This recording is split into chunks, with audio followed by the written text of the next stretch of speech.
Greetings and salutations out there. Nivens here with another one of your weekly rock wind-ups. And what is a weekly rock wind-up without Guns N' Roses, which is really kind of becoming, again, I don't know who's more Spinal Tap, Aerosmith, who we'll get to, or Guns N' Roses. Of course, you know, there's been the whole Reading and Leeds festival where they were supposedly got their set cut short.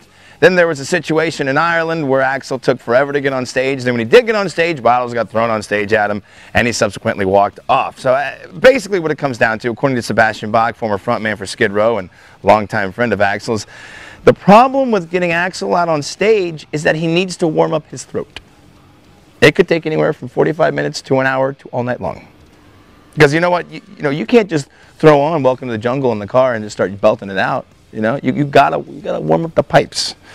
Tracy Guns, who was part of Hollywood Roses with Axl back in the day and hasn't talked to Axl since the 80s, of course he's a frontman for LA Guns, says what he thinks Axl needs more than anything else is some sort of collaborator to work with him musically. Somebody that will listen to him and work with him and coach him and guide him and talk to him and nurture him and nurse him and change his diapers and help him spit up when he's a little gassy.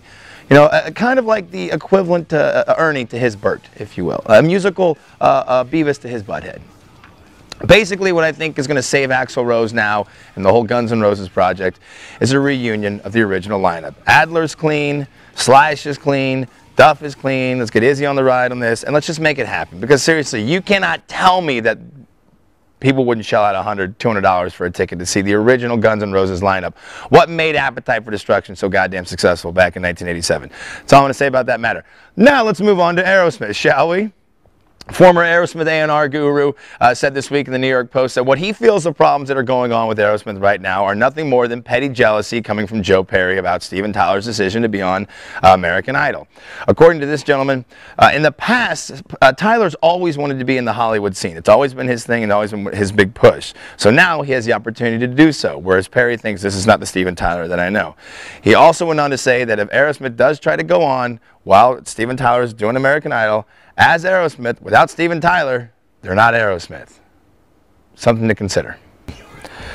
Motley Crue all over the rock news this week. A couple of reasons. First and foremost, Vince Neil got a new book coming out called Tattoos and Tequilas, where he slaps the hell, metaphorically speaking, on his bassist Nikki Sixx, saying that he tries to portray himself as the Messiah, and he's probably the dumbest businessman that he knows.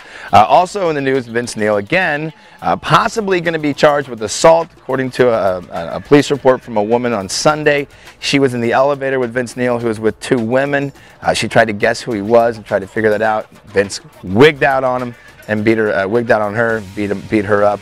The Hilton Hotel have looked over the video footage and said it's completely unfounded as far as they are concerned. The case is closed, so Vince skates by on that one. And speaking of Nikki Sixx, he spoke out this week about his ex-flame Kat Von D, now dating bike builder Jesse James, saying he's pretty heartbroken. He was pretty excited about where they were going and together as a couple, but now that's over with. And I just don't understand the Hollywood love situation, because it just seems like people can fall in and out of love as quickly as they take a poop.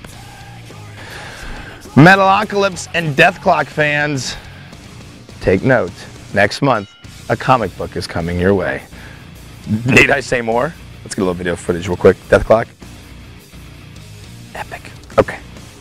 2 classic Dio tracks going to be made available on the Rock Band Music Store. Stand Up and Shout. And you guessed it, Holy Diva.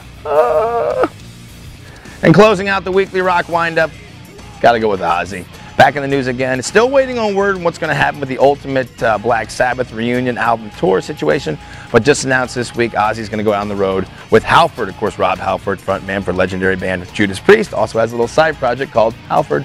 They're going to do a North American tour together. No stops in Kansas City as of yet. If that changes, we'll let you know. Thank you again for tuning in to your weekly rock windup. I am Nivens. Peace!